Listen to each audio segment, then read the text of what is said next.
विश्व की सर्वश्रेष्ठ संस्कृति है। और हमारा राष्ट्र सबसे महान क्यों कहा जाता है, जगत गुरु क्यों कहा जाता है? क्यों कि किसी भी राष्ट्र की आत्मा क्या होती है? शरीर तो होता है, ये हमारा जितना भी हमारी भूमि है, जितनी हमारी जनसंख्या है, वैसे हमारा शरीर है इस राष्ट्र का। और राष्ट्र की आत्मा क्या होती है? राष्ट्र की आत्मा होती है संस्कृति। संस्कृति जितनी अच्छी संस्कृति होगी, श्रेष्ठ संस्कृति होगी, उतना ही राष्ट्र महान होता है। और भारत की संस्कृति है वेद की संस्कृति। तो जब राम के जीवन को हम देखते हैं तो राम का जीवन है वेदमय। संपूर्ण राम में आपको कोई भी ऐसी चीज नहीं मिलेगी जो वेद के विरुद्ध हो, वैदिक संस्कृति के विरुद्ध हो, भारतीय मर्यादाओं के विरुद्ध हो। तो राम महान क्यों है? राम के महान होने का कारण है कि राम का जीवन वेदमय है, संस्कृत भारतीय संस्कृति के अनुकूल है। उस राम को हम स्मरण करते हैं। राम विश्वव्यापी क्यों है आज? कि राम एक ऐसा रोल मॉडल है पूरे विश्व के लिए जिसकी तुलना किसी से नहीं की जा सकती।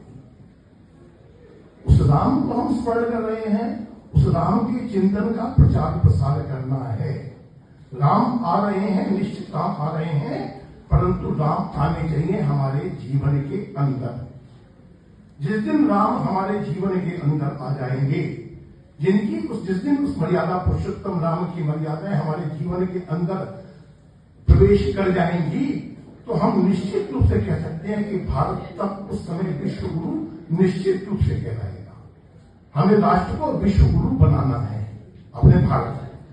तो भारत को विश्व गुरु बनाना है तो राम को अपनाना होगा। राम मेरे अंदर आएगा तो मेरा जीवन पवित्र बनेगा।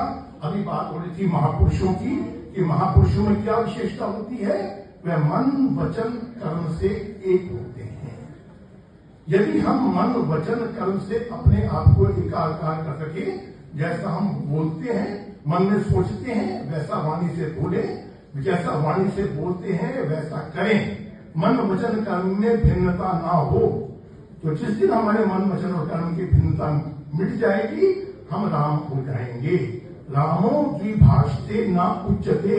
राम ने कभी भी दो तरह की बातें नहीं की। राम ने जो कहा वो करा।